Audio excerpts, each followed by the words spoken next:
And welcome everybody to the Corner of Thoughts podcast. I am Pervy Fat Man. Welcome back, welcome back. Been a little while. Been quite busy since our last one. Of course, it's just me this time, so let's get right into it. Let's talk about where the summer season has gone. And let me tell you guys, the summer season has picked up once it hit that 6 episode mark. If not at like 5, it just took off. It got so much better than what I thought it was actually going to be. So let's go right into it. Obviously, Love Live Sunshine is still one of the best shows this season. It's still doing really well, and it's still worth watching every moment. I'm so glad it's doing this good for itself. Thank you, Diva. Get to Overwatch later. Also, Food Wars Season 2 has stepped its game up. It was absolutely amazing for these last few weeks. So many good episodes. Cannot wait for this week with the battle of Kurokiba versus Hayama versus Soma. That's going to be so good. I cannot wait. New game has been great still, really. That's just so much fun in one show to watch. It's definitely still Shirobako-esque, but it's just so good to watch, like especially with all the other shows that are out this season. Like getting to watch like the cutesy shows this season is like a really good calm down point with like the shows that have like that high action feeling to them or have like some really really intense moments in them, like Danganronpa 3 Future Arc and Despair Arc. Both of those have just been mind-blowingly good, especially with this last episode of Future Arc and this most recent episode of Despair Arc, which came out today or yesterday, I think. Both have been fan-freaking-tastic. I can't believe that these are this good because I originally did not think they were going to be this good. But holy crap, did they ever prove me wrong. 2 shows that you guys got to see this season are both of the Danganronpa arcs, the Future Arc and the Despair Arc. So good. So good. Of course, 91 Days has still been really good. Still enjoying that old school kind of the mob family business thing going on with 91 Days. It's still really worth watching.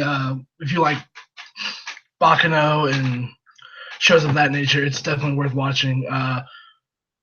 Picked up Relife, 6 episodes deep. It's been really actually an interesting show. I'm very surprised it caught my attention like this.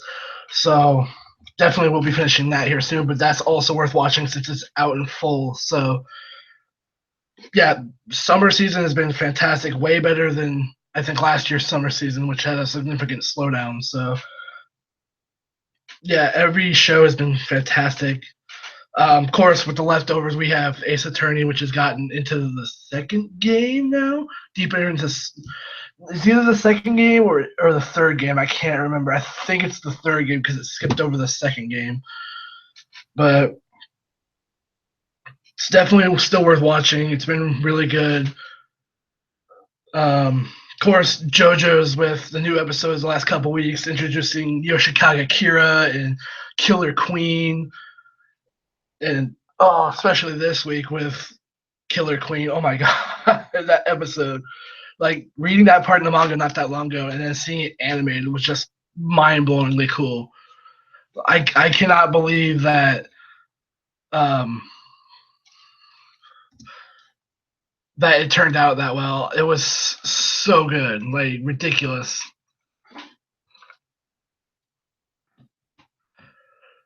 But yeah, so everything's been hitting its mark this season. I mean,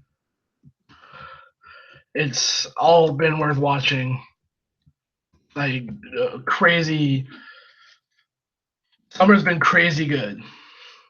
Like the fact that it doesn't feel like there's a need to watch a lot of anime this season. There's like a handful of shows that everyone is watching, and the thing is, it's not that many. Most of it is Love Life Sunshine, Food Wars, New Game, Sweetness and Lightning, both the Danganronpas. So it's kind of like that small handful of anime that people are watching right now. But that small handful. This is like the break season before we hit fall and winter and just have these explosively good seasons. But summer for like kind of the filler-ish season, I want to say, has been really good because, of course, with Love Life Sunshine being here and then Food War Season 2 being amazing, both Danganronpa's blowing everybody away, and like no New Game, Sweetness and Lightning, slowing, like kind of using their moe-ish to their advantage to like get people to kind of like a step down from like all the crazy stuff that goes on in all the other shows. I mean, especially with both Future Arc and Despair Arc. I mean, I can't go really into it without spoiling too much, but these last few episodes, like we all like legit need a breather for that because it's just been so wicked, and how everything is starting to match together to Danganronpa 2, to the actual Future Arc itself, through like Despair is starting to match closer to Danganronpa 2, getting to Danganronpa 1, and just things are starting to come together more and more. And I'm hoping that it ends up kind of combining everything towards the end in like those last couple episodes for each series, that we fully understand what's going on. Because like, especially with Future Arc and where it's going right now, holy crap, that last episode. Like, I can give you the title of last episode. The most recent episode was, I believe, episode 7 for Despair Arc, or Future Arc. And that title was Ultra Despair Girls. So it gives you a pretty good idea of what the episode contains, but it also really doesn't, because there's so much more going on. So it's definitely one of the shows to pick up from this season. So yeah, that smallish talk. Not, of course, we're getting towards the end of the season now because we're all hitting that kind of midway-ish to push past and go to the end of the season, so we can move into fall, which have yet to look up what anything in fall is.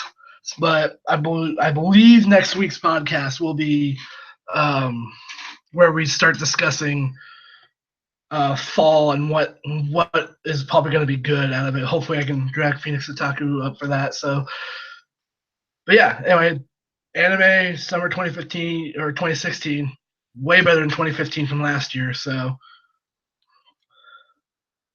yeah, that's summer. So, with that, let's go into something more closer to anime. Anime cons, more specifically. The last time we were here, we kind of left off to where we didn't do the rest of Anime Expo. And we haven't been able to get the MSDF together to do our own AX podcast or anything, since we all work separate time frames and things of that nature. But when we may be able to, we don't know yet. But for now, I'm going to give you what happened for me on Saturday and Sunday, and hopefully that'll hold you guys over until we can figure eventually something out for that. So Saturday morning, AX Los Angeles. I ended up was like the first person up early. I got ready.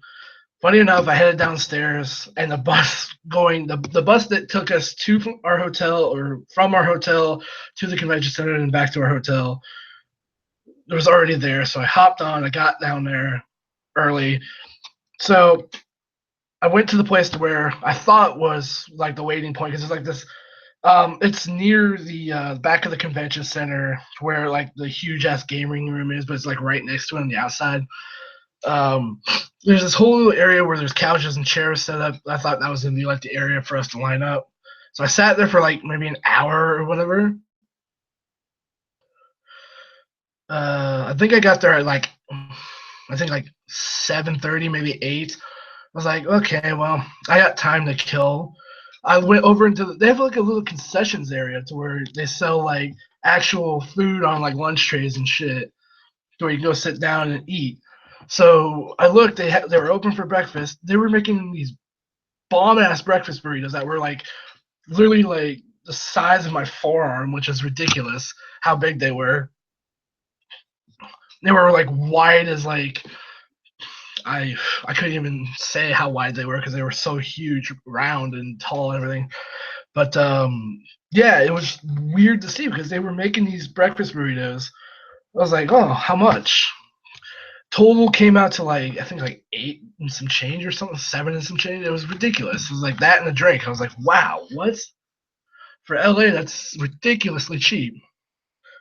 So breakfast burrito, it was eggs, like a whole bunch of bacon bits, and salsa all in like one little burrito with like cheese and stuff. It was really good. And if you guys go to AX next year, I would definitely go and try that breakfast burrito from the concessions place because it's worth it for the money.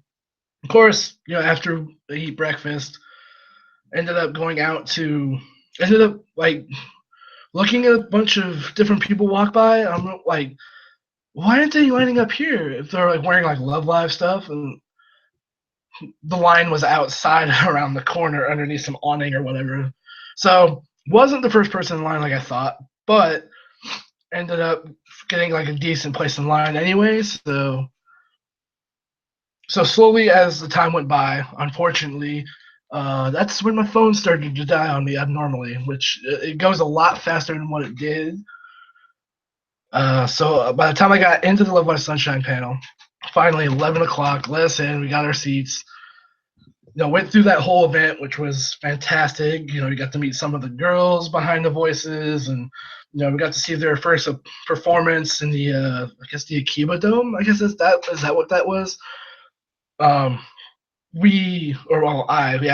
us, I should say, in the panel, watched that, and then we got to see the very first episode of Love Live Sunshine, which was fantastic. It was really cool getting to watch it with like this whole big room full of people, and definitely worth watching. So went through that, they did a little Q&A for people who sent their questions in and whatever. So that was fun. Got to learn more about the group. We got to learn more about how the show is going to be and just all sorts of in general sort of things. So after that, literally the One Punch Man event that was going on in the same little room, but later on down the line, I ended up going back outside the lineup for that, which was fun, but at the same time worried because my phone was like slowly like losing battery faster than what I could think. But ended up staying in line. As we were waiting in line, there was more people coming up to start lining up. It was great that more people lined up because we were sitting along this wall, and behind this wall was the actual room to where there that panel was going to be or whatever. And through that wall, through that thick kind of steelish kind of wall, we could hear Jam Project performing the One Punch Man opening, which holy crap, hearing it through that wall, feeling the wall shake when they did it was amazing. So, but after that, we went in, got our seats. So where I had sat, I was literally in the front row of this one section, but the problem was there was like this booth smack dab in the center of this room to where it had like 2 different cameras on it, like all this computer technology shit to control the cameras and everything. Was literally right in the middle where nobody could see. So they moved us up into like one of the front area rows to where we had a better view. We were off to the right hand side of the stage, like near the very back. It was worth it because those seats were amazing. You could see the whole stage from where we were at. And of course, they opened with Jam Project rising from the stage and performing the One Punch Man opening, which was fantastic hearing that live. Then, of course, they did a Q&A with Jam Project. They did a Q&A with the director and the seiyuu for Saitama, the Japanese voice actor. Then they had, the I guess the producer or something like that to that nature of the English dub for One Punch Man. Then they had like the voices of Saitama, Genos, and Speed of Sound Sonic come out on stage. The English dub voices for do a Q&A of their own. So at that point, it was towards the end of the panel. But it was like before the Q&A, they showed the very first episode of One Punch Man dub, which was great, and I'm so glad it's on Toonami now because it's doing gangbusters for Toonami. So moving on from that, we towards the end of the panel, I ended up having to leave because they had the whole thing of there was like a small like hour-ish gap before I went over to the that Microsoft Theater is where they were holding the Anti-Song World Matsuri concert, which I got over there. I asked like the security to show them the ticket. Like, oh yeah, you don't have to line up. You're good. You can just go in whenever the doors open. I'm like, well, shit. So I was like, okay, well, I got time now, so let's go over and see. Like, I'm freaking hungry at this point. It's almost dinner time. So I'm like, okay, let's go see what I can get because at this point it was about almost 6-ish. Ended up going over. There's like this one pizza place that's next to a smash burger. I was kind of like, let's flip a coin. Let's see which line goes faster, and whatever line is shorter, I'll go into there. Granted, this pizza place had a shorter line, so I went into there. It's like some green pizza or something to that. It's next to a smash burger. It's across from Microsoft Theater. Anyway, going in there, like buying this little personal pizza thing, it was okay. It's like you can make your own, and it was like $7-8, something like that, like $10. I don't know.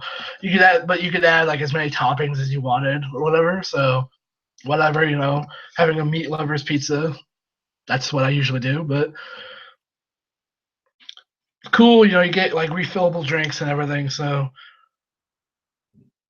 yeah, the line wasn't very long. The wait for the pizza was long, however, because they were busy as shit and it was all swamped over there.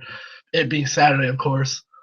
So got that, ate.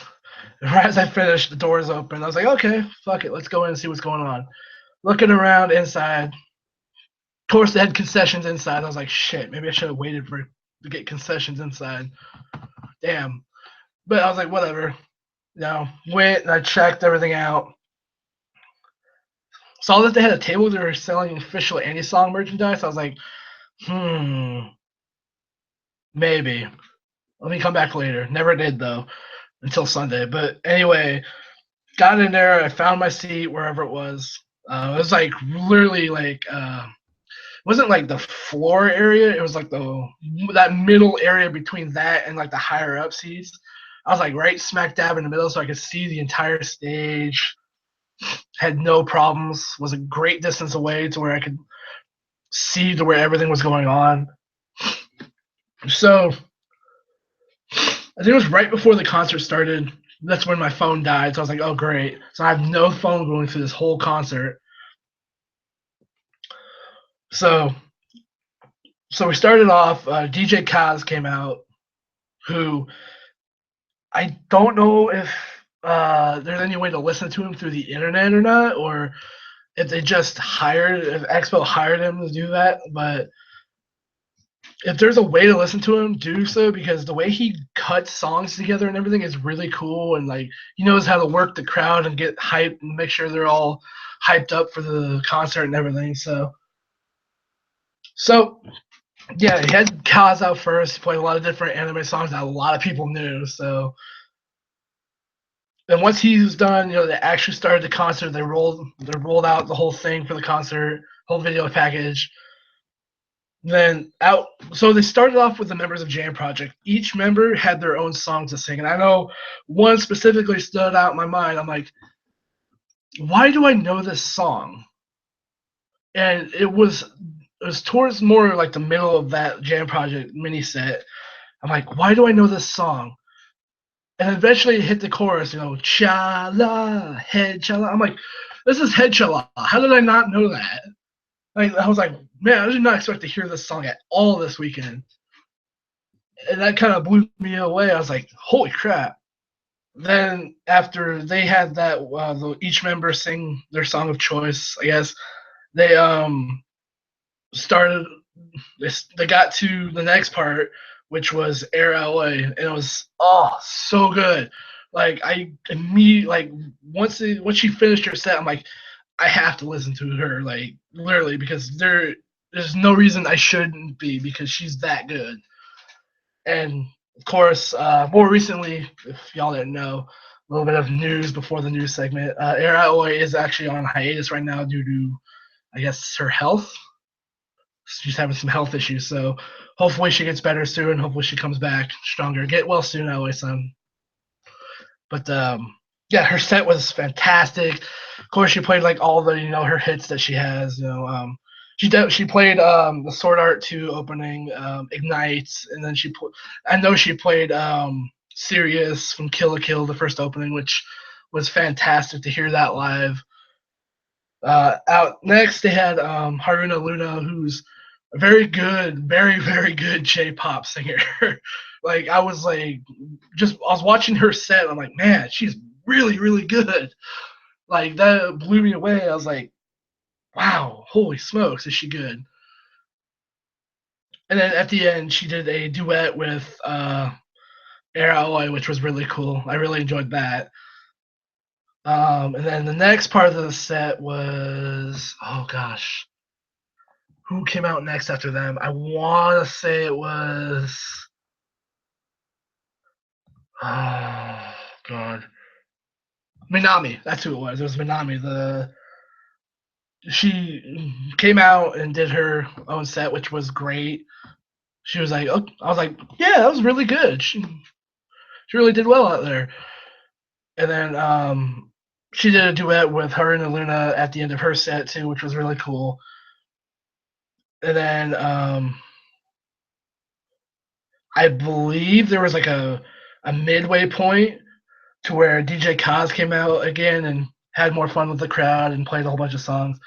And then once Kaz was done with his set, um, then it led into,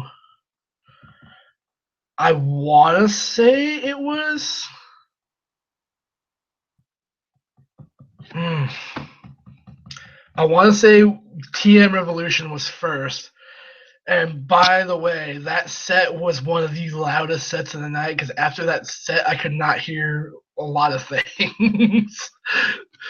Like he played both of the Valve Rave openings. He played Kakameki Valve Rave. He played oh god, what was the other one? Preserved Roses.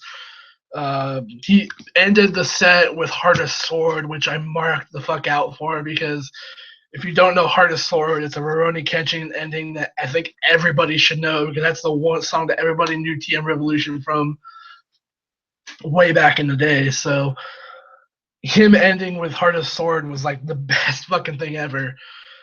Then out came the I guess you could call them a J-pop group, an idol group, Sphere.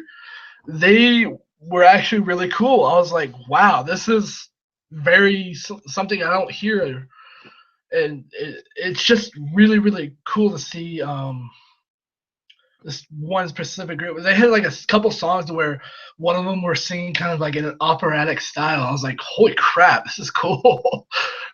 So like literally after that, I was like, okay, I got to get into them too. So literally getting into the or like listening to that set and watching them perform, I'm like, whoa, holy crap. Of course, they rounded out the night with the loudest set of the night, arguably being Jam Project, and holy crap, was it awesome getting to hear like Jam Project, them performing different songs and um, they performed a song that I am like addicted to now during that set, Victory, which is just a fantastic freaking song. Um, of course, they ended out their set with The Hero, and then they did like an encore song. I think they did Skill, which is from Super Robot Wars. I think it's like the OP of Super Robot Wars, but it's a fantastic freaking like song that they did together, like that kind of harmonic chanting, at the beginning of the song. It just blew my mind.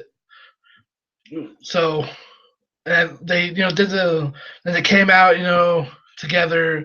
All of them came out together, introduced themselves, said hello. This won't be the last time we'll be here, and yada yada. The typical thing of a concert to say thank you for coming out. You guys were awesome. So glad y'all were so glad everybody enjoyed the show. Then they said their farewells. Had a great time. Blah blah blah. And then getting out of there was a hassle because of the rows. They were like straight, like jam packed with people just walking out, like marching. But finally got out of there. Phone was completely dead. So I ended up meeting up with the guys again right as they were getting on the bus to go back to the hotel. I'm like, okay, let's go do that. Let's get back to the hotel or whatever. Got back to the hotel and back to our room, discovered that my phone had just crashed. It was completely gone. It was torched. My best bet was to restore it from default settings. So I was like, holy crap, dude, my phone died and I'm in LA without a phone. Oh my God. But eventually, I restored it from default. I let it charge. I went through and I fixed everything, made sure everything was fine, and then it restored it to pretty much brand new. It made sure that had everything in there, the typical things: Twitter, YouTube, Google Chrome, both of the music things. Actually, it was a fun thing. I did not lose any of my music because it's all in my little USB card or whatever I have in my phone. So thank God for that. I never lost any of that. So after I fixed everything, I was like, okay, good. Now I'm really hungry. That's actually where I think that gas station, gas station, it was a 7-Eleven, but it was just a store. Went down there and got what was left of like their pizza or whatever. Like it's actually good pizza too for being just a 7-Eleven store pizza. So had that. I was like, okay, let's get to bed, call it a night or whatever. So next morning we got up or whatever. Next morning we got up, we got going. We all headed out. I had all day Sunday to do whatever I want. I decided, okay, I'm gonna go freaking shopping in the vendor hall, go buy whatever I want to buy.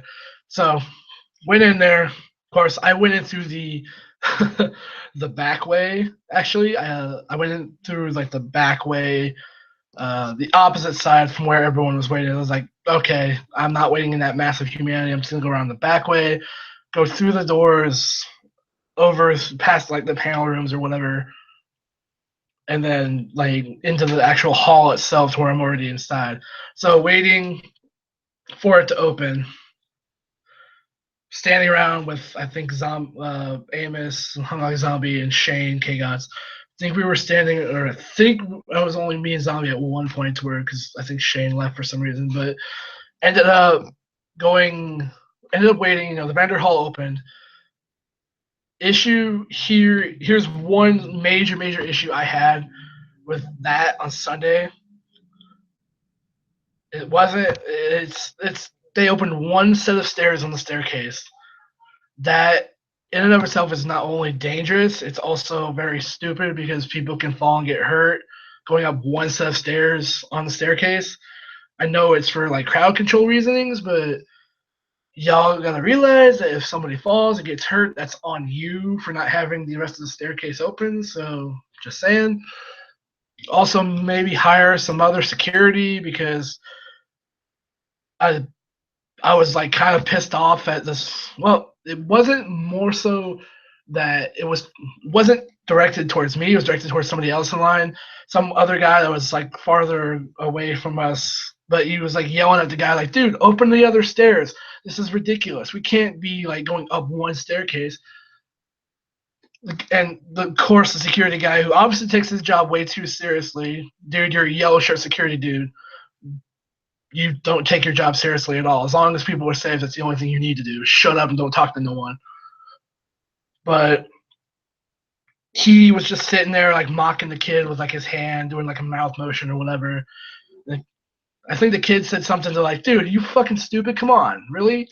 Or something to that, like, "Dude, fucking, like, dude, you got a problem or something like that?" And like the guy like egged him on, waved at him or whatever, and told him to let him up so he could kick his ass or whatever. I was like, so that's when I saw that. I'm like, I yelled at him like, "Dude, how about you do your fucking job, be security?"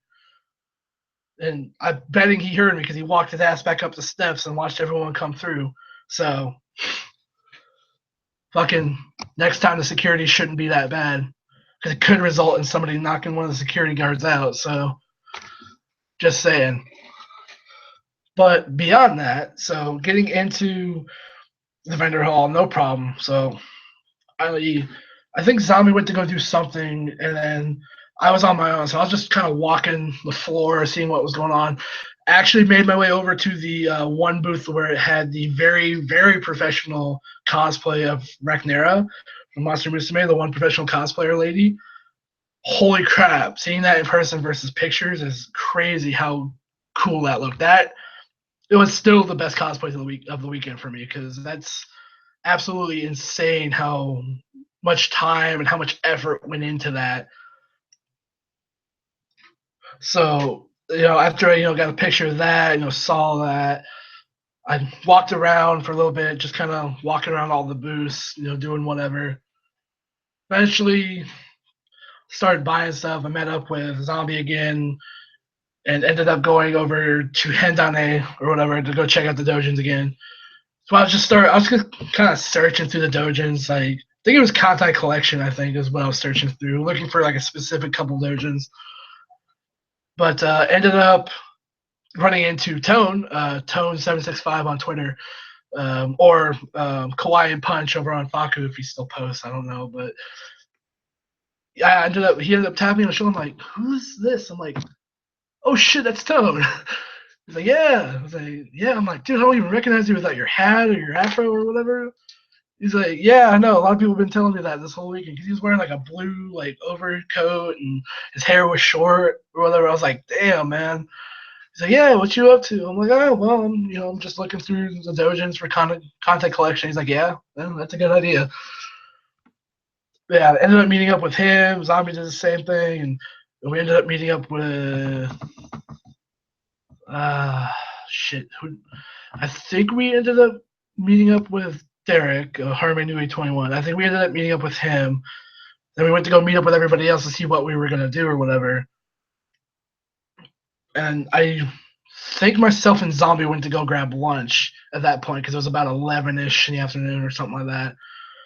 Ended up going to grab lunch. Went over to Smashburger, which Smashburger's good. The price isn't really worth it, but it's definitely a good burger. So at least try it once in your lifetime. I mean, that's probably your best bet is trying it once over going back there multiple times.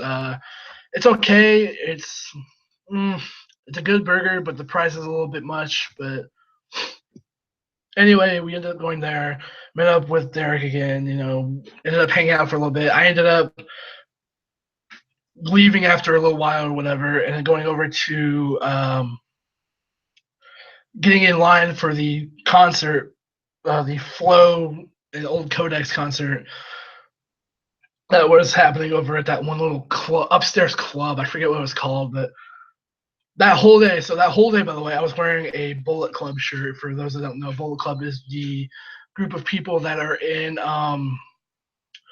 the group of gaijins, or the group of Americans that are over in New Japan Pro Wrestling that are like really popular. So I was wearing that all day, just giving people the too sweet all day long. Kept count. It came to like 7, maybe 8 people, I think, total. One of which was when we were in line, we were heading up to this club area or whatever. like the bouncer slash security guard guy who was watching people go through the line, go through the metal detector. He held up his fingers like I was like, oh, okay, sure, yeah. I was like, oh, okay. Do I get preferential treatment now because we're BC for life, Biz Quiz? But not the case. Anyway, we got into this club area, which is a tiny ass club for being in LA. I mean, I'm surprised that how big that place was. Like it's big, but at the same time, it's like not as big as most clubs usually are. And it being upstairs was interesting too. Looking, I was off to the right hand side of the area because there was like a little gated off area that was like the actual floor in front of the stage, and then there was like a little mini like kind of standing area in between, standing area in between the bar area and the floor area. So I was off to like the right hand side, at an angle, seeing the entire stage, which was cool. Um, so I was obviously DJ Kaz was there. He was playing beats or whatever before the actual show got started. Did his set. The show got started.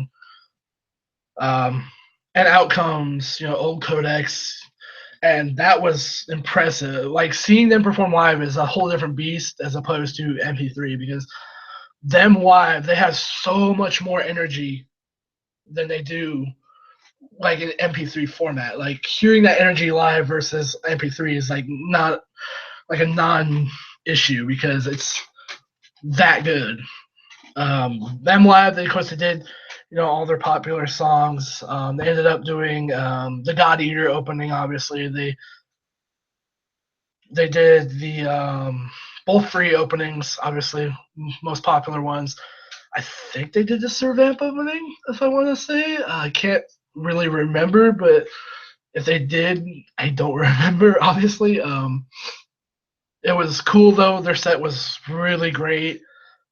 They had of course, they have two vocalists. One guy sings, and there's a guy that has like the other like gritty, rough vocals. And at the same time, it's weird because on stage he had these two sides of the stage where he was like painting stuff on like a little wall or whatever. And he would put the names of the songs up there and then like repaint it all and then just go back. I was like, what is going on right now between the actual songs and then this guy painting everything? It was like what? But good set. It was fantastic to see them live.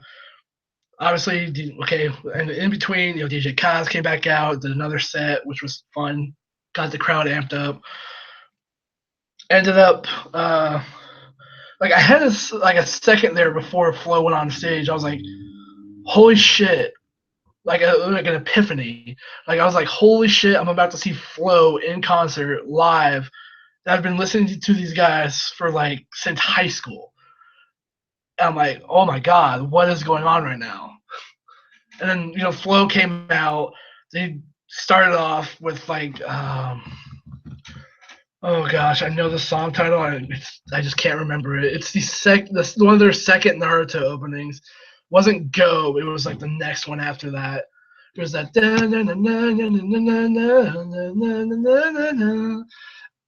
If somebody knows what I'm talking about, please put that down in the comments because I know the song. I just can't remember the title to it, unfortunately. But of course, they did Go. They did both of their Code Geass openings, by the way, which you have not lived until you heard like a club full of people just scream Jibun Wo, which blew my mind. So they also played Sign, which is one of the Naruto Shippuden openings, and they went through some of their other songs, and that set was incredible. Seeing that, I was like, "Whoa, dude!" I was blown away by that whole thing. So after that, they did their encore, obviously. So we ended up going. I ended up leaving, contacting the guys, see where they were all at. I headed over back to the bus. That's where I met up with Shane or whatever, and we ended up going back to the hotel room or whatever we were crashing at. We were like all really tired or whatever, and from the day's events. So we ended up just kicking back and relaxing for the rest of the night. So, and that was kind of like the best days for Expo for me. Saturday and Sunday, which were just mind-blowingly fantastic. That I would give anything to relive again. Of course, minus my phone dying for no reason, but um, yeah, I would absolutely give anything to relive those days over and over again because those concerts were fantastic. Each one was mind-blowingly cool. The two events at the beginning of Saturday, Love Life Sunshine and One Punch, were freaking great. Just getting to hear, like the people, or getting to hear like people that are part of these things that I enjoy. Just listening to Q&A and just all that sort of thing was just so much fun. I'm glad I got to experience that. And thank you, Anime Expo, for bringing that out. Hopefully, you guys can top yourselves next year because I can't wait to see what you're going to do. So, thank you guys so much. But with that, right now, I will absolutely take my first break. And when I come back, I will talk what's been going on in WWE for the last few weeks. Things that are happening with just things happening within WWE, happening with NXT. We're going to talk Takeover Brooklyn 2. We're going to talk that botch pay-per-view SummerSlam. So stay right here in the corner of thoughts, and I will return.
Welcome back to the Corner of Thoughts. Let's get right into it. Ring the bell, because it's time for our wrestling segment. So let's start off with the most important thing of this wrestling segment. The most absolute important thing in this wrestling segment.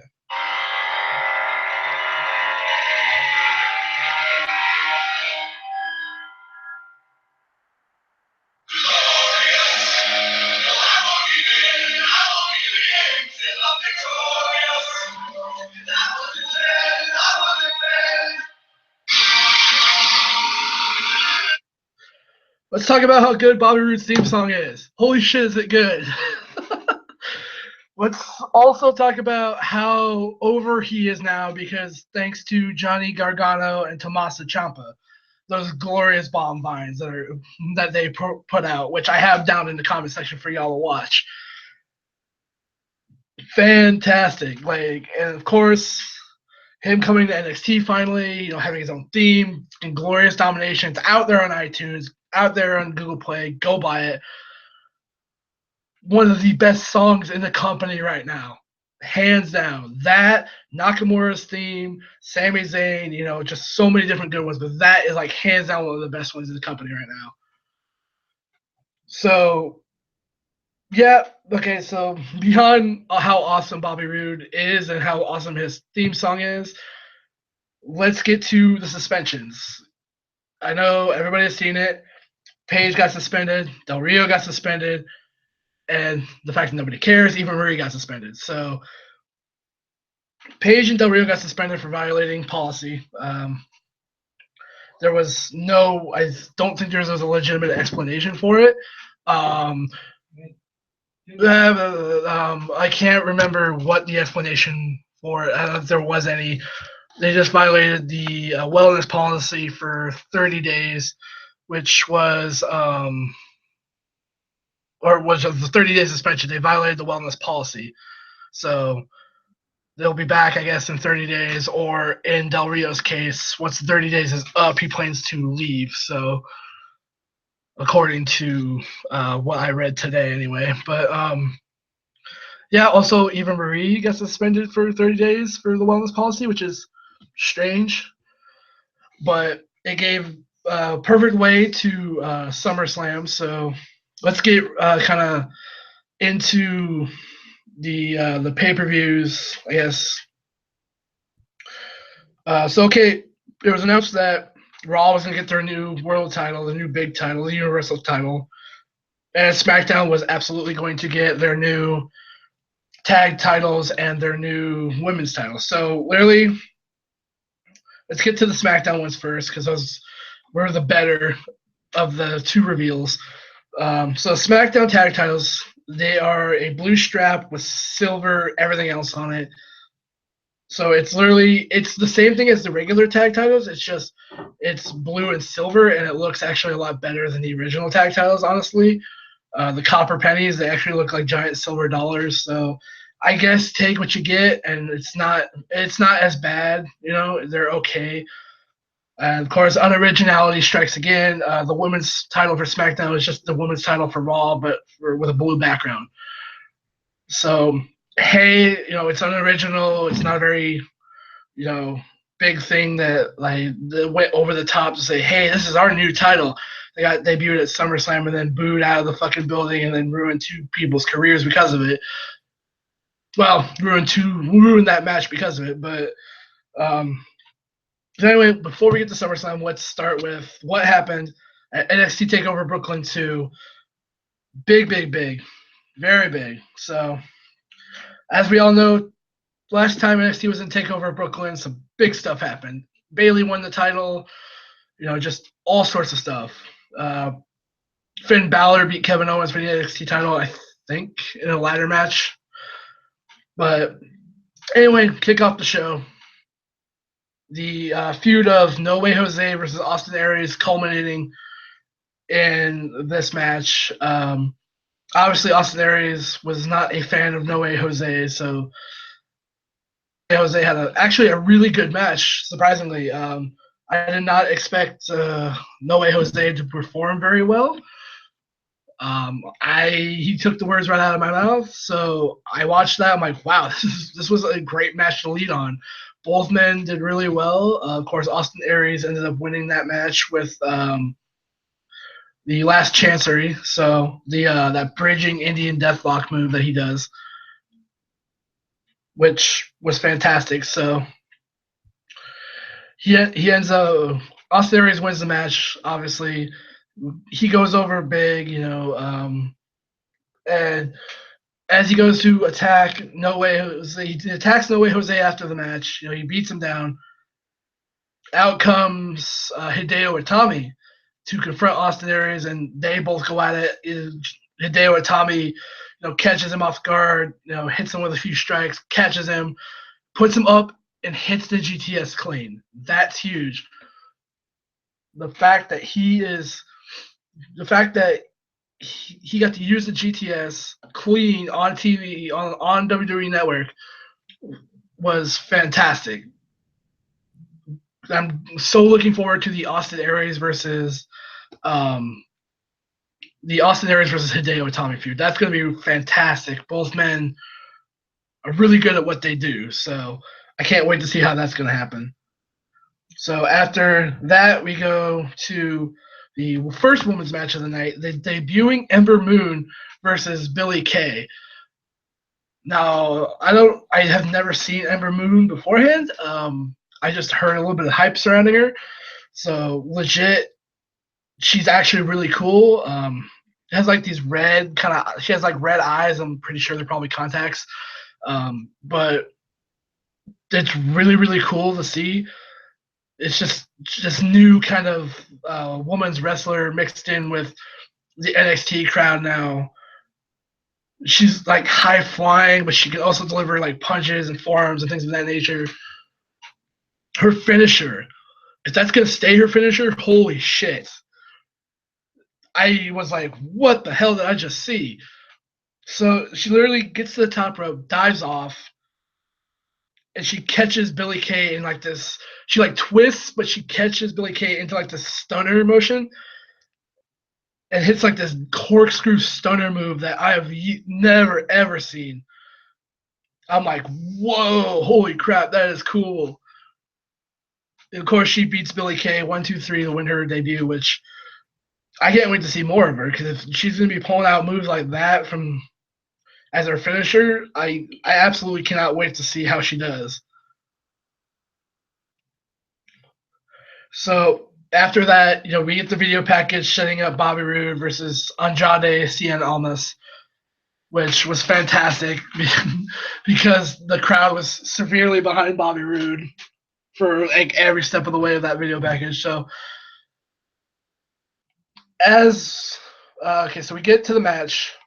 Bobby Roode out first, which is really weird because I would have had him come out second according to the pop that he would have gotten. But so literally, so he comes out. He's on like this tall like platform thing. You just hear that piano go ding. You just see the light shine on him. Glorious. 15,000 plus people singing this song word for word as he's just strutting and walking down to the ring a la Ric Flair. That was one of the best entrances I think I've seen in wrestling this year.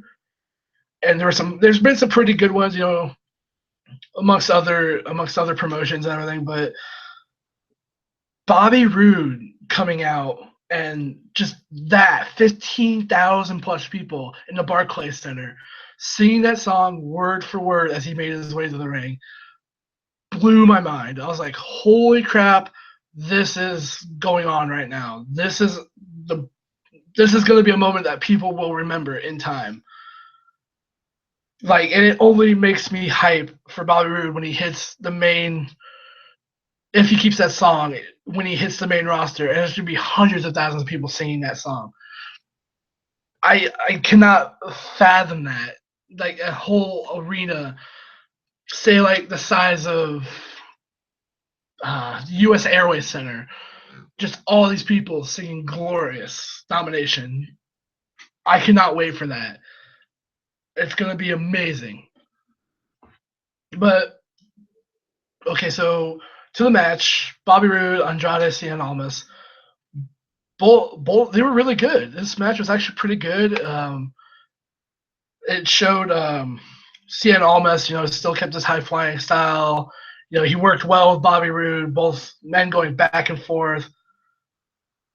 So Bobby Roode hits, he kept the double R spine buster, by the way, which was cool. So I'm like, all right, that's good. At least he kept he's his really good spine buster. So his finisher, however, is the weird thing. I was actually expecting a fisherman suplex of some sort because that's what he used to do all the time. But instead, he has a pump handle drop, which is like a halfway pump handle slam, but like picks them up like cradle and then slams them on their back, which is interesting because I didn't think that was actually going to be a big finisher. His finisher, I was like, huh. Of course, they called it the Glorious Bomb, so obviously that's what he was going to use. So it's cool. And I actually can't wait to see more of Bobby Roode in NXT. It's going to be quite the interesting scenario to see who he feuds with next, whoever that may be. I have no idea. It's going to be interesting to see who they pick as his next opponent. And of course, we get the vignette for Sanity. I have no idea what that's about. Like, I don't know if it's gonna be like some new person or I have no idea. But anyway, so we get the video package for the tag team title, the NXT tag team titles. Gargano and Ciampa going up against the Revival. Say yeah. But anyway, it was a great video package showing how both teams got there. So outcome, Johnny Gargano and Tommaso Ciampa, who have selected their tag team name as DIY, do it yourself, because nobody's going to do it for you, pretty much was what they were saying. Team do it yourself. That's where, and they also have new shirts on the WWE shop, which are pretty cool. It's Gargano, Ciampa in the middle. It's like hashtag DIY on the back of the stage because nobody will do it for you. So then, out come the tag champs. Great match, fantastic match, back and forth. Best near falls I've seen this year. Holy crap. There was one where I legitimately thought that was 3. That should have been 3 that the ref missed. The fact that Dash Wilder's foot was on the bottom rope because of Scott Dawson. That was obviously 3, but the way they had it set for that was insane. Just like everybody thought there was new tag champs and Gargano and Ciampa won, but of course the Revival take advantage of that, and they end up taking out Johnny Gargano, and then Scott Dawson rolls up Ciampa for the 1-2-3. The Revival retain. So, but it's obvious that Ciampa and Gargano are probably going to get another tag title shot here soon. And then after that, it'll probably be the Authors of Pain going for the tag titles, depending on who has them next. I could absolutely see the Revival keeping the tag titles against Tommaso Ciampa and Johnny Gargano. If not, having Gargano and Ciampa upset the Authors of Pain in some way, shape, or form. But in a sense, it's definitely like that tag division down there is so much fun to watch because you never know what's going to happen next for them. Because right now you've got the Revival, you've got the Authors of Pain, you've got DIY, Ciampa and Gargano, you've got TM61, Will the Wisp, Brother Nero's. So you have these 4 teams right now, and the fact that you are probably going to get another team here eventually, it's just so interesting to see that who's going to go after the titles next. Or are they going to bring, like, one of the tag teams from SmackDown back down to NXT to kind of deal with certain things, or are we going to get the follow up of American Alpha versus the Authors of Pain? Just this whole interesting setup for this tag division. I can't wait to see where it goes, because that's going to be quite the interesting aspect. So, of course, our second of 3 title matches, we see Sasha, Becky, and Charlotte, 3 of the 4 horsewomen, are at ringside, waiting for that title match. So you get the video package of seeing how Bayley came up to face Asuka again, where Asuka's been, how she's just been crushing the competition. So out comes Bayley, obviously, first, the challenger. She ends up, popped in the crowd. Everybody's hype. Big reaction. And then Asuka comes out. And she comes out in like this kabuki kind of style form. It was crazy. Something that I'm pretty sure Bayley was probably terrified of. But of course, match goes on. Like, good back and forth. Bayley gave Asuka her all. Asuka gave Bayley her all. They went back and forth. Eventually, there's one point, the end of the match, Asuka just levels Bayley with this one kick, and just, she's out. She's done. She's spent. Asuka had her in the Asuka lock a couple times in the match, that kind of crossface chicken wing move. Put her in that, and like Bayley kind of fought out of it, and just this whole back and forth match, which was fantastic and was worth watching. Asuka hits her with this kick and just knocks Bayley out. She's done. She's out. Asuka rolls her over. 1, 2, 3. Bayley lost in Brooklyn. Asuka retains, but it's obvious by the end of the match, Bayley is moving up to the main roster. So she, ends up, help from Asuka stand to her feet. They hug. I'm sure Asuka said good luck. She walked out of the ring. Walked over to the one, Izzy, I guess, and gave her a hug. And you can see Izzy literally say good luck on the main, pretty much just good luck. So I was like, okay, yeah. On Monday Night Raw, like tomorrow night, Monday night. So I was like, okay, yeah. You see Bayley walk out. She leaves her armband laying on the NXT logo at the top of the ramp, and she goes backstage. So obviously Bayley's on the way up to the main roster. So after that, we get the crowd chanting "Thank you, Bayley," all that before she walks off. We get the video package for Shinsuke versus Joe, and you see how they got there, and it's just fan-freaking-tastic intro. You get to see, okay, so literally there's a point to where Samoa Joe starts to walk to the front towards the stage. He's surrounded by security. I'm like, this is Goldberg-esque. Literally. You're surrounded by dudes in shirt, security. I was like, this is legit Goldberg entrance right now. Is he gonna come out? It's gonna be sparklers, and the security's gonna be walking down with him. I'm like, that was insanely fun. But of course, Shinsuke out first, the challenger. So we zoom in onto the ramp. It's just this guy. It's just this guy with his violin. He starts playing Shinsuke's theme, and eventually he leads up to it. Shinsuke's actual theme kicks in. He is still playing. You can hear his violin over the theme. Shinsuke's walking down. The crowd is singing. Oh, oh. It's insane. If you guys find it, go on YouTube, look up his entrance for NXT Takeover Brooklyn 2. Best entrance I've ever seen this year. Literally one of the best, because that is insane how great it is. Because the violin, Shinsuke was really into it. The guy playing the violin was really into it. The crowd was just cheering, singing his song, And I was it was just such a blown away moment. Like I was like, holy shit, this is real. Like this just happened.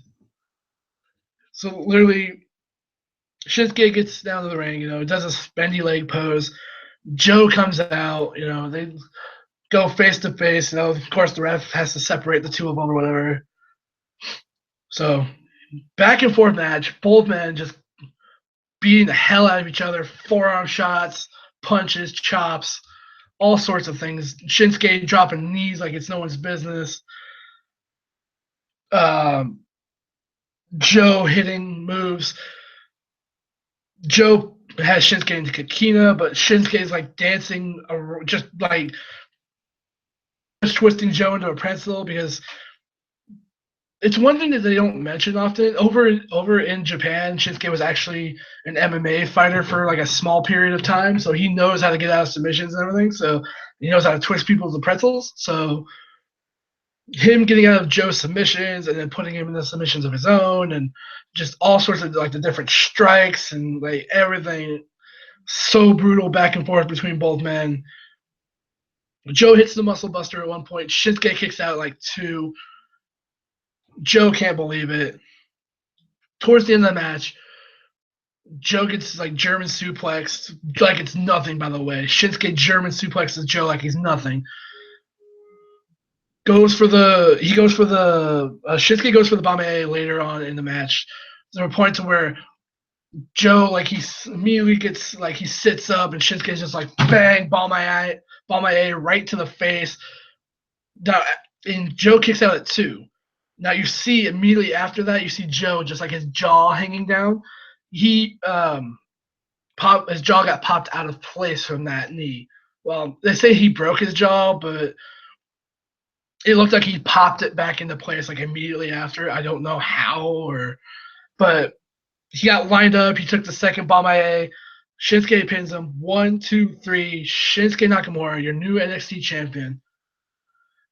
So this brutal bout between both men. Joe's jaw being broken. There's obviously going to be another match between the two, and I cannot wait to see it because NXT Takeover Brooklyn was fantastic from start to finish. From the Austin Aries No Way Jose match to the Shinsuke versus Joe match, that was an incredible NXT pay per view.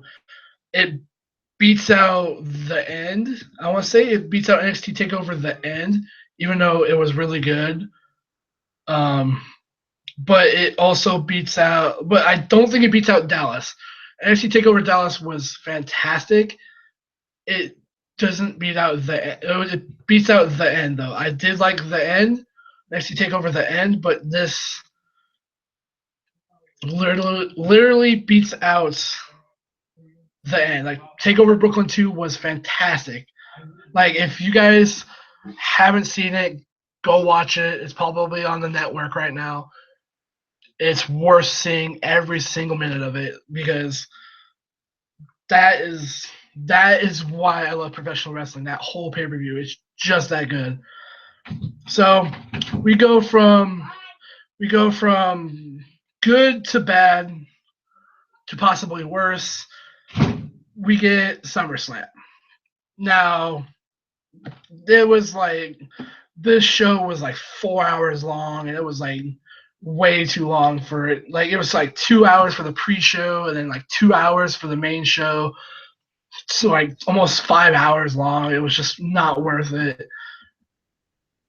So we'll start the kickoff show. Had the face tag teams against the heel tag teams. The Usos, the Hype Bros, and American Alpha against Breezango, the Ascension, and the Vaudevillains, which the faces won, obviously, because they're the faces.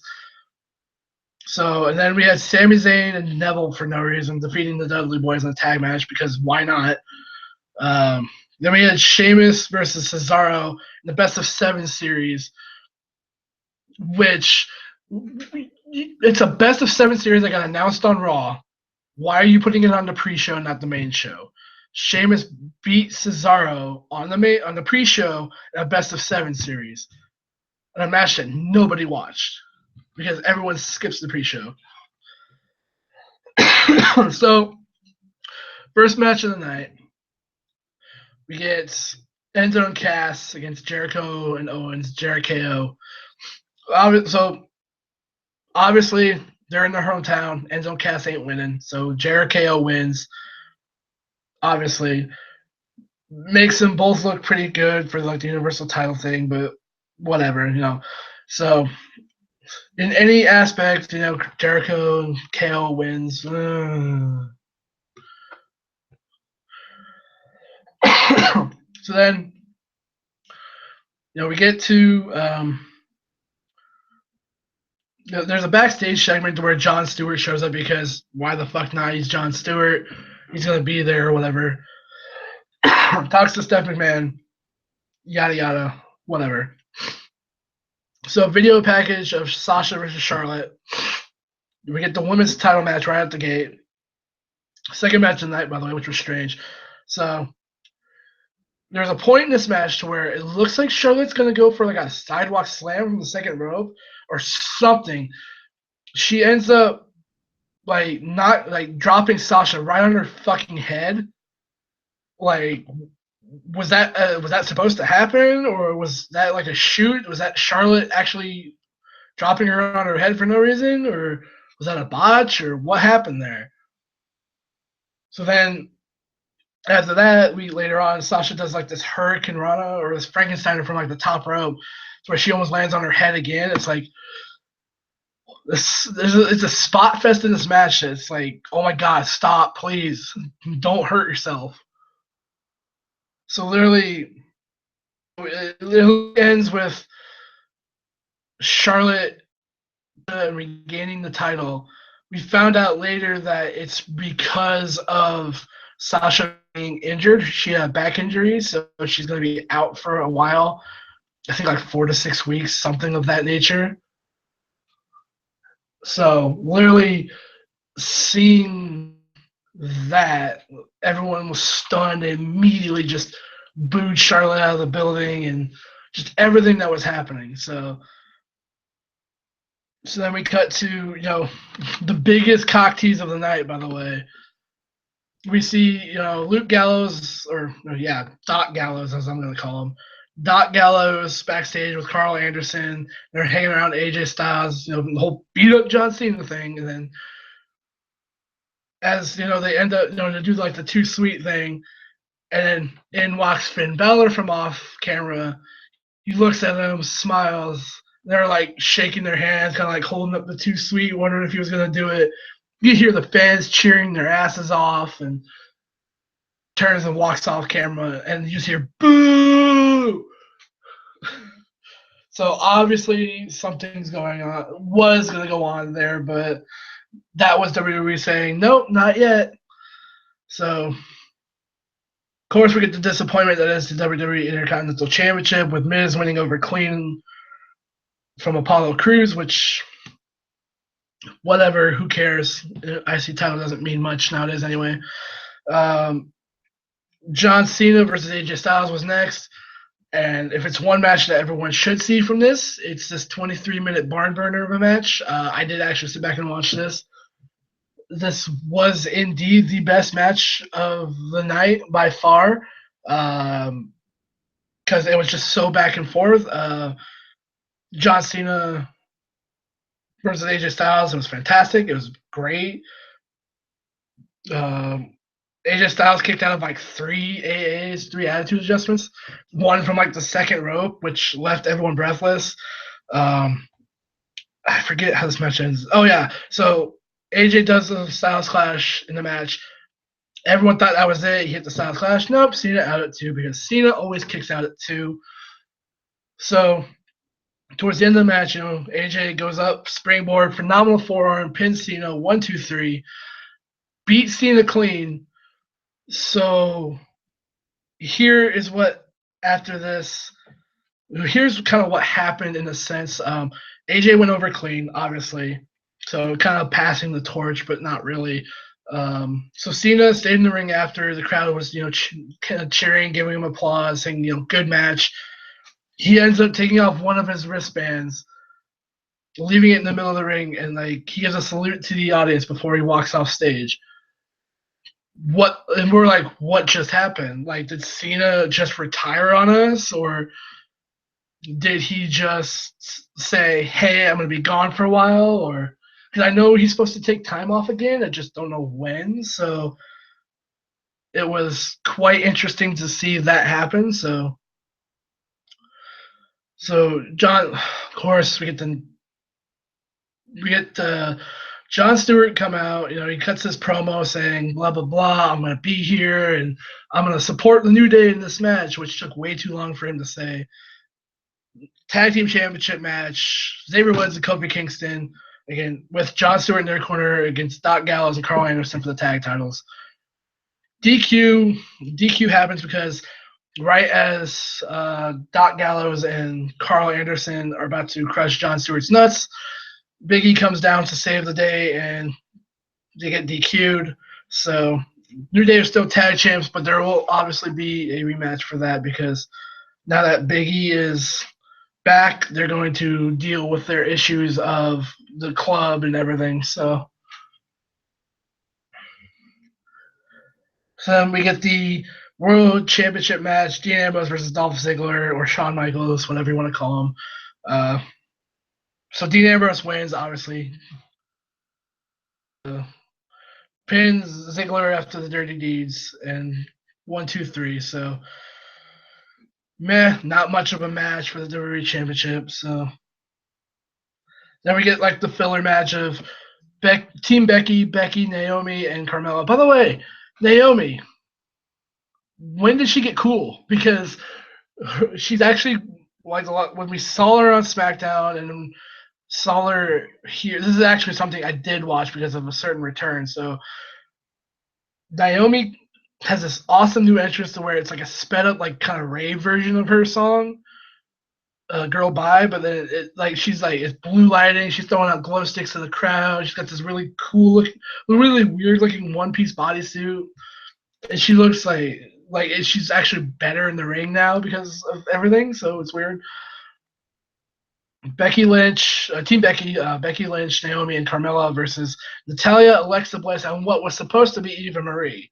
So, but they played it off as Eva Marie is vacationing in whatever islands or whatever, so she cannot be here.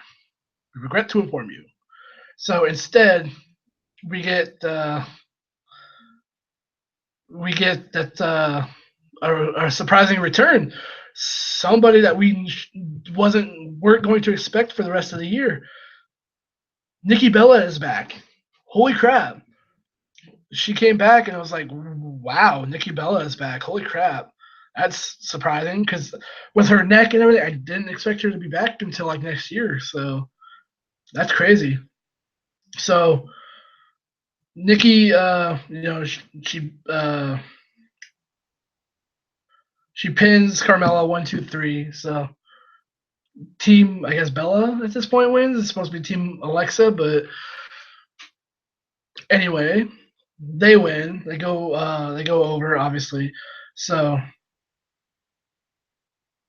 strange that may be, it's led into a heel turn for Carmella of all things, which was really strange to see, but it's also interesting because obviously Nikki was supposed to be like the heel for that team because she's obviously on the heel team of Alexa Bliss and Natalya, but she was cheered or whatever when she came out, so now Carmella has kind of flip flopped to being the heel, and then Nikki's the face now. So they're having a feud between those two, which is really interesting. Probably one of the reasons why SmackDown's probably going to get better. Feud, and that leads up to like a women's title match. That's going to be quite interesting. Of course, we get the Universal Championship, which is ugly as shit. The worst title I think I've ever seen. To quote Adam Blampier, it's a jam belt because it looks like a jar of jam. So, you get Seth Rollins versus Finn Balor for the title. Of course, in this match, Seth, Mr. Unsafe Power Bomber Rollins, puts Finn up on his shoulders for that like buckle bomb, but into the barricade, and that's where I guess Finn blew out his shoulder and just completely fucked it up. So he went through this whole match with a fucked up shoulder. So kudos to him. Balor hits the coup de grace from the top. He hooks the leg 1, 2, 3. Balor is your first and new Universal Champion, so at least that's on the record books that they gave it to the right guy instead of Seth Rollins. Except now on Raw they had this like little mini tournaments, and now we have a Fatal 4-Way this coming week of Kevin Owens, Seth Rollins, Roman Reigns, and fucking Big Cass.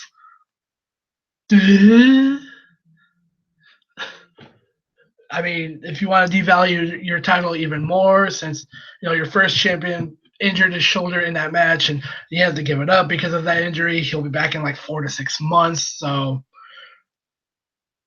you got to have somebody run with it in that time frame. And in my opinion, it really should be Kevin Owens. Obviously, you should let him run with it for a while. Let him start beating people that he wouldn't normally be booked to beat. Like, let him beat Seth Rollins clean. Let him beat Roman Reigns clean. Give Sami Zayn a title shot, and maybe let Sami hold it for like a month, and let Kevin Owens like win it back. Give the new guys a shot up on the main roster before Finn Balor comes back. He wins it the second time from Kevin Owens or whoever's holding it at that moment. So, but anyway, yeah. Then we get the post to get the Rusev versus Roman Reigns title match, but those two brawled on the outside, and so we had a no contest match that happened. So no contest that happened. So round out the show of Brock Lesnar versus Randy Orton, and this completely fucking fuck up of an ending. What happens is at the end of the match, it has to be stopped because Lesnar was like just dropping elbows across the face of Orton, and you can see it through like Twitter. You see that like gash on Orton's head where Brock was just dropping elbows on him, and they had to stop the match. And Shane and Brock faced down before Shane took like a F5 or whatever. But I don't know what they're planning to do with that, and just the whole controversial ending, and then the whole backstage thing between Jericho and Lesnar, them fighting one another, and because Brock purposely injured Orton by some people's standards, or just a whole controversial thing that went on with this match. So literally,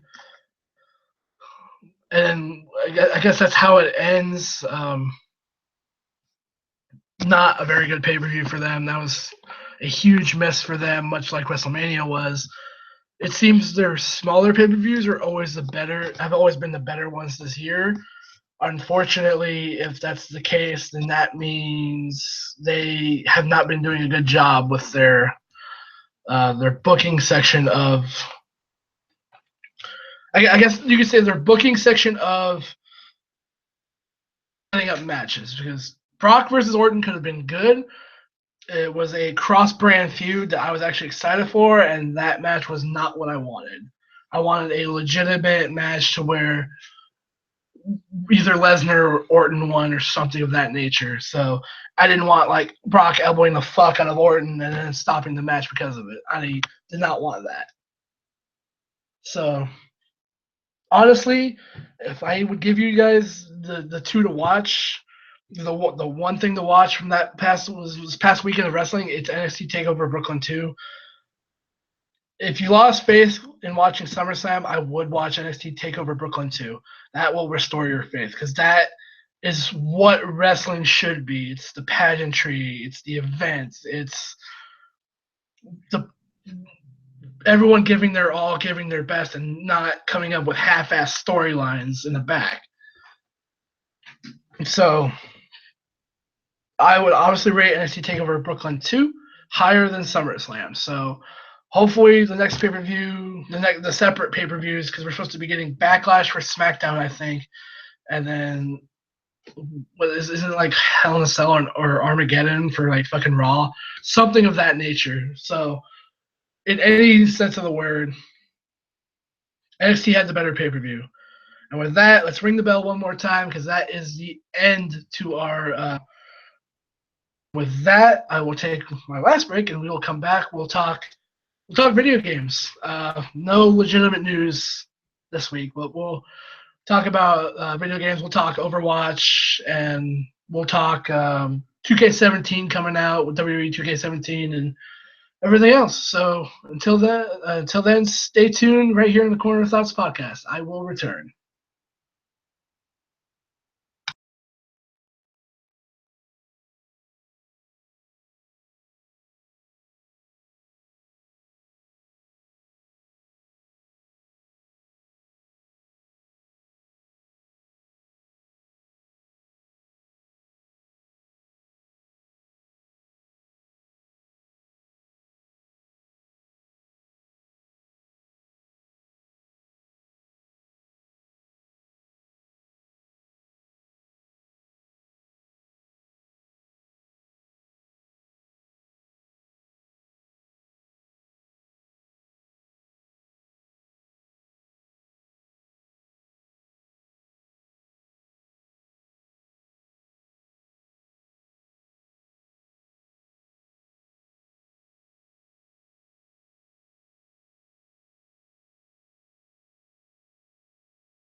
Okay, and I am back. So just remembered, let's get into Sabakon because we forgot to talk about that earlier. So Sabakon, Sin City, Las Vegas, back.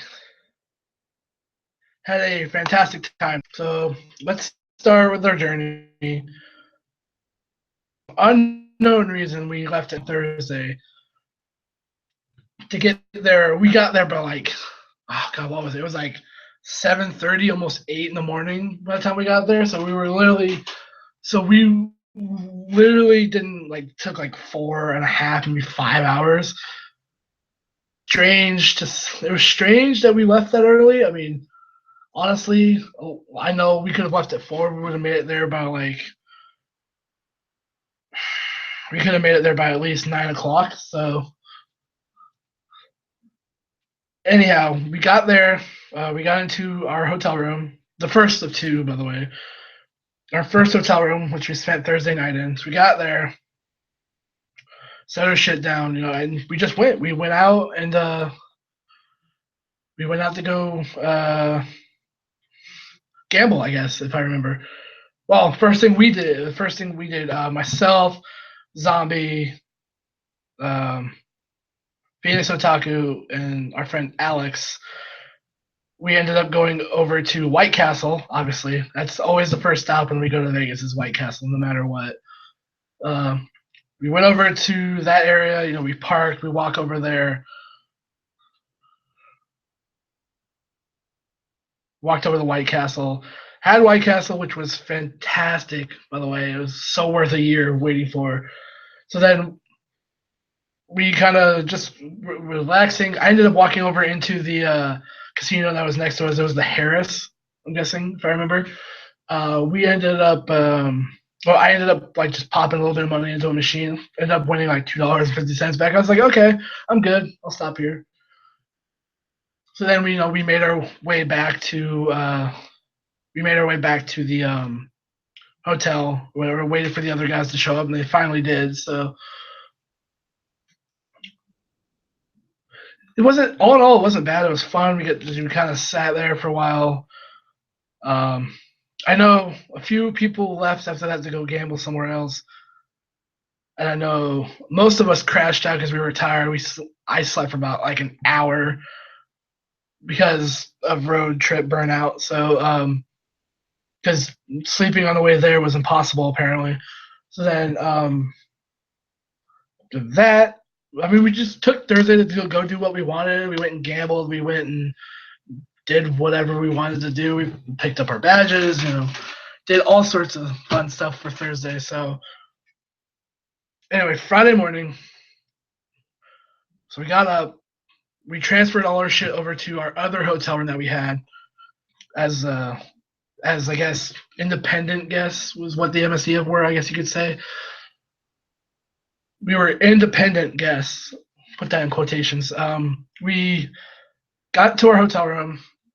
We were um, dropped all our stuff off. It was like kind of early in the day too. It was about, oh gosh, what was it? Was it like almost like 9, maybe 10, 11 o'clock, something like that?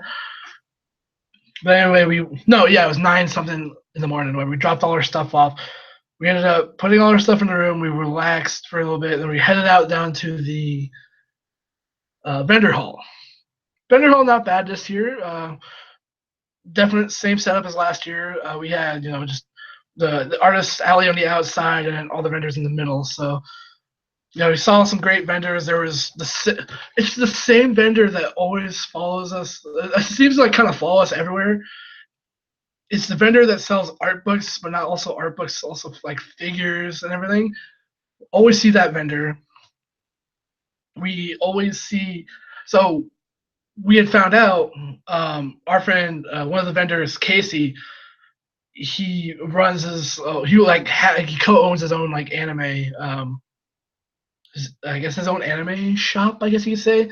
He came out to Vegas to actually hear and ran into the other lady who runs Toys Logic. So we had like these familiar vendors from like Arizona, or these familiar vendors from like California that we know because they go to Arizona cons, and they've been to like all these other different cons that we've been to. It's like, holy crap, we didn't even expect them to be out here. So we ended up taking one lap of the place, seeing what was everything here. Talked to Casey for a bit, and we just kind of looked. That's when we started buying stuff. I know the first booth I hit was it was this booth that was selling anime. It was everything. It was like Sentai. It was Nice, Funimation, all that stuff. Like even like the Aniplex special edition, the special edition stuff, which was like $80 to $120 for Blu-rays. Ended up looking through a lot of the stuff. I ended up catching something. Oh no, I forgot. Thursday we went down to the swap meet, which is like pretty much the Thursday swap meet is pretty much, it's like otaku closet, pretty much, where you go and buy other people's stuff from them for like X amount of money. It's where I bought my first purchases of the weekend. It was like a Honoka keychain and or there was like some Love Live related items and then a really cool Miku figure for like $25. So, but so literally went down to the vendor hall, yada yada, went through everything, started checking stuff out. A lot of cool stuff that was in there. There was a really good artist in there. I believe it was Nee, I want to say. Sorry if that's not who that is, but I noticed her art because I saw like this Gremlin Diva art where she was sitting around Doritos. You see like a moment of Faku in the background. I'm like, I've seen this on Twitter. Like, I'm like, she must be the actual artist. I was like, okay, cool, yeah. $25. There, 3 prints. Yeah, she has, I bought like 3 prints. Gremlin Diva, May and Diva cuddling, and then like another one which was really a Kiss Neighbor one, which was really good. And I bought a really cool Rem button too from RE0. So I was like, sweet, sport best girl weekend. So bought those. That one booth that had like the anime, I looked around. They also had like pins and stuff too. So I was like, okay, let me look through all this. I looked down at the box. I immediately noticed 3 CDs in this. I immediately noticed a CD in this box. I look. I'm like, I picked these up. I pick up like the little. Those I found out it was like 3 or whatever. I look through them like these are the Aquars singles for their groups. This Azalea and Cyron.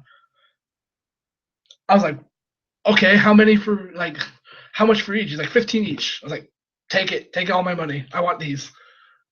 I looked through like all the pins and stuff. He had Aquars pins that I really wanted. I was like, buying these too. Just throw these in here. I want them. Thank you. Like with that Miku figure, like I literally like the only thing I bought from the whole weekend that was a figure was that Miku figure from the swap meet. So wasn't really about figures. I just kind of bought merch that was like just different like stuff that I wanted. Um, I know it was after that. I think we went and got lunch somewhere. I forget where though.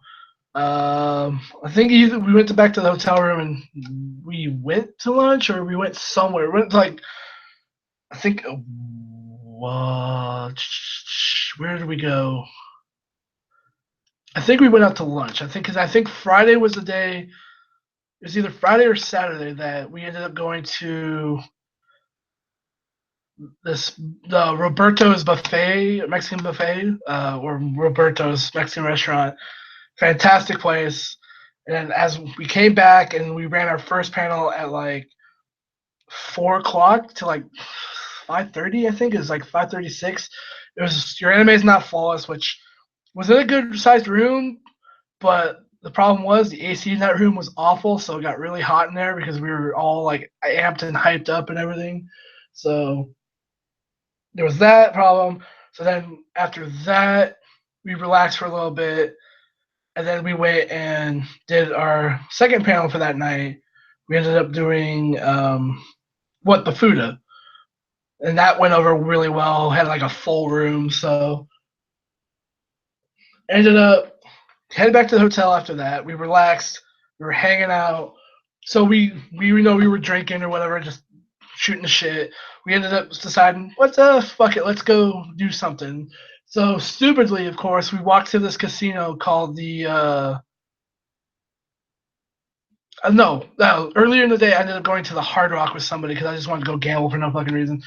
Ended up winning like $40 and some change, but from like a Game of Thrones machine of anything because I hadn't even seen Game of Thrones. So ended up okay. So after that, we ended up like just walking to the Super 8 casino, which was like a mile away from us, which was a long fucking mile because we had to walk like really far to get to it.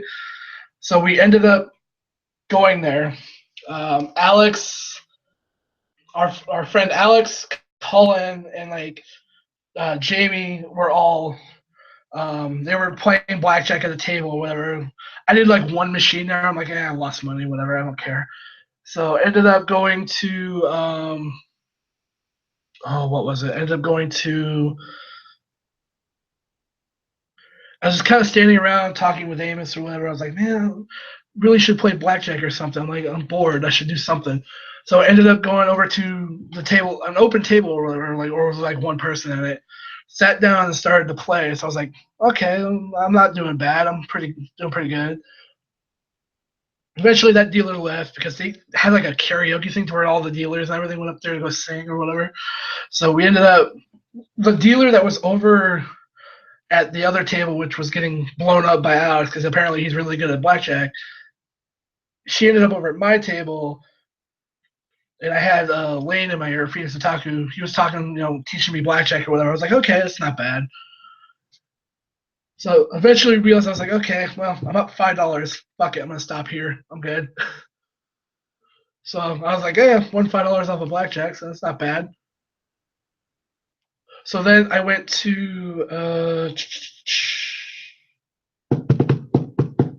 can't remember.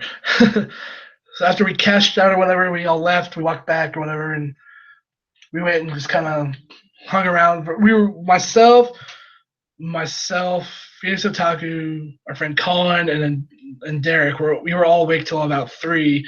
The other guys were all passed out in the other room or whatever. So we were awake till about 3, shooting the shit for no reason. So we ended up going to bed, waking up the next morning. So Saturday night is when we had this party, or party, I guess you could call it in quotations. Ended up going.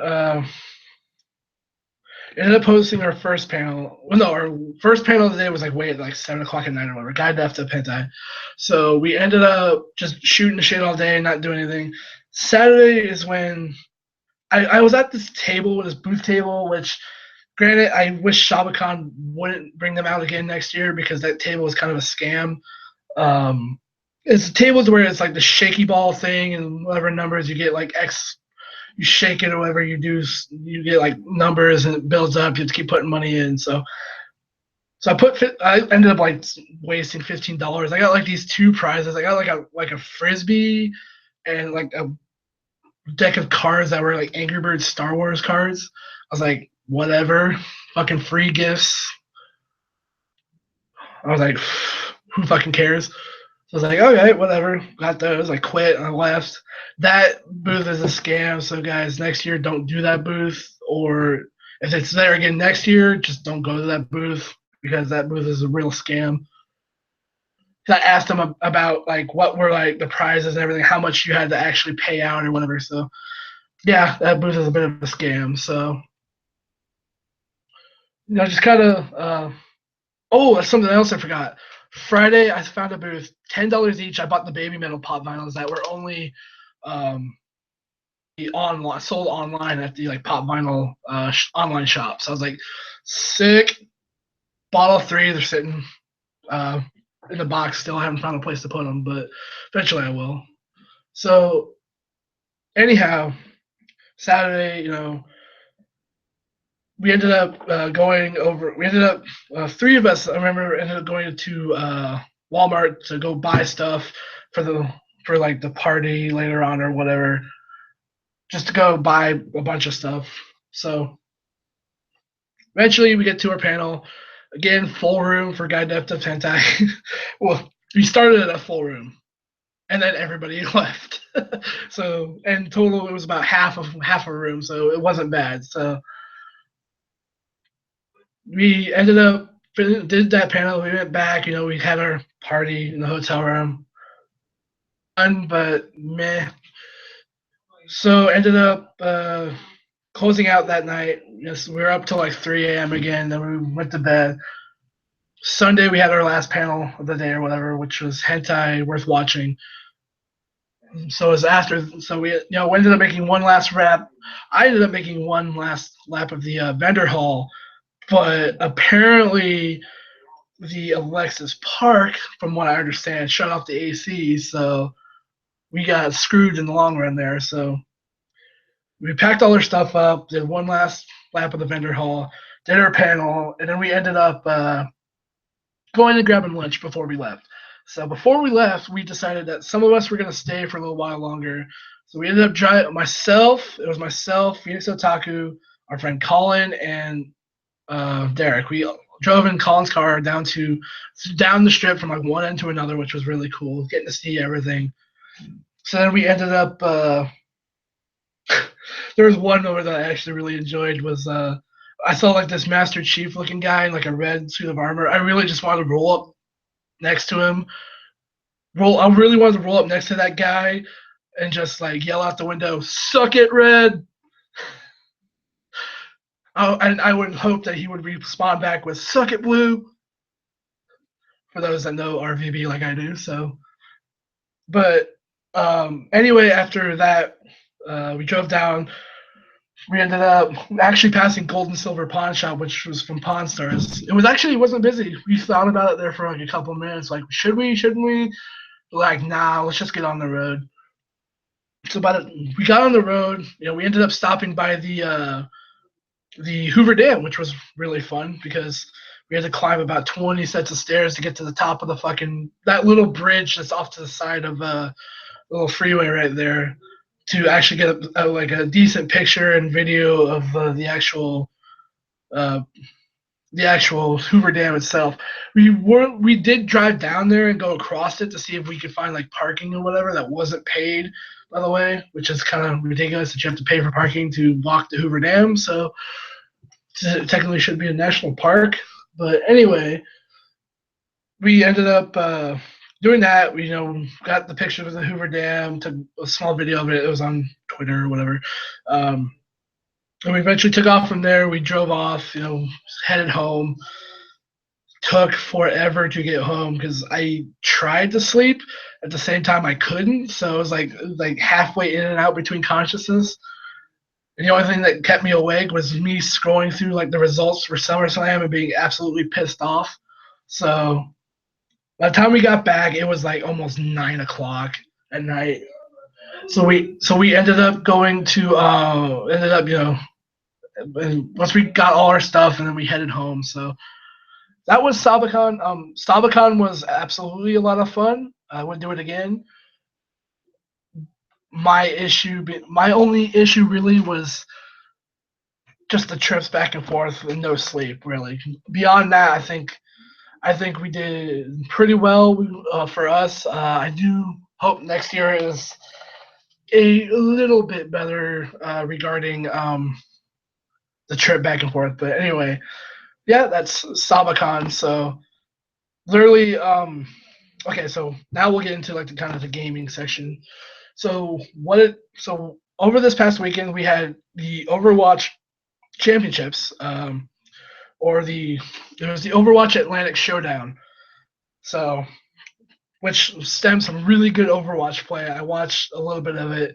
I got to see the highlights and everything. So, congratulations to, oh God, who was it? Was it Rebel or what was the team name? I can't remember, but they won the Overwatch Atlantic competition, which was fantastic highlights to see and made me want to play Overwatch more as soon as I got back.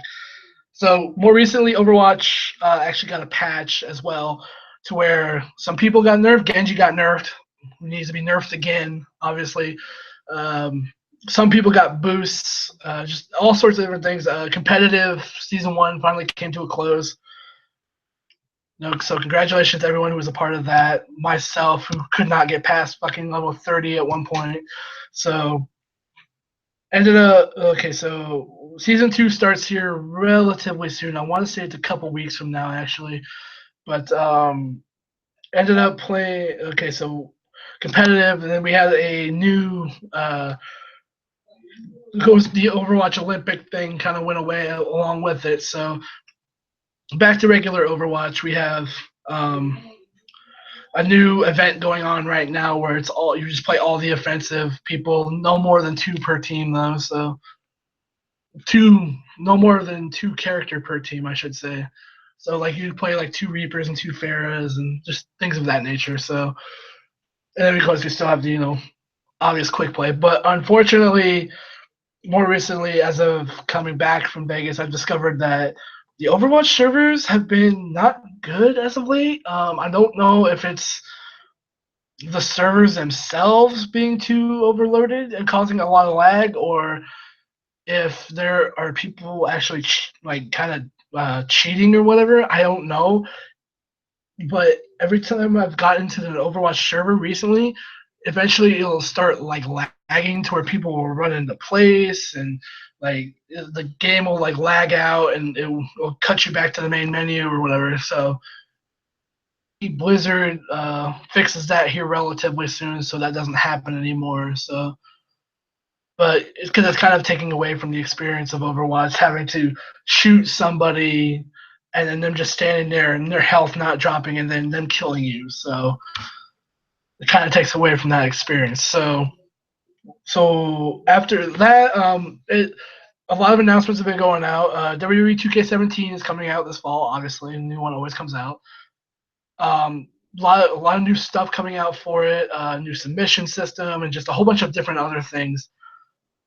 A lot of new people coming in, the obvious people. There's Samoa Joe is going to be in it, Sasha Banks is going to be in it, Charlotte, Eva Marie, just all these different people are going to be in it. They've announced a lot of people. There's going to be the legends are going to be in it again. Of course, just got announced recently. They got the revival is going to be in there this year. So yes, say yeah.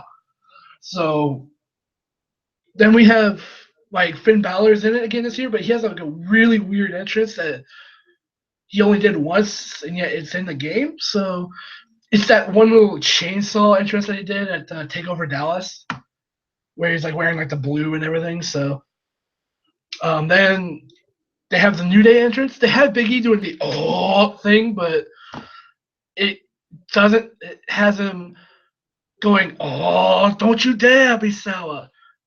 He doesn't say like the city name. I'm like, would that take as much time to like say all the city names to like do that just by like city?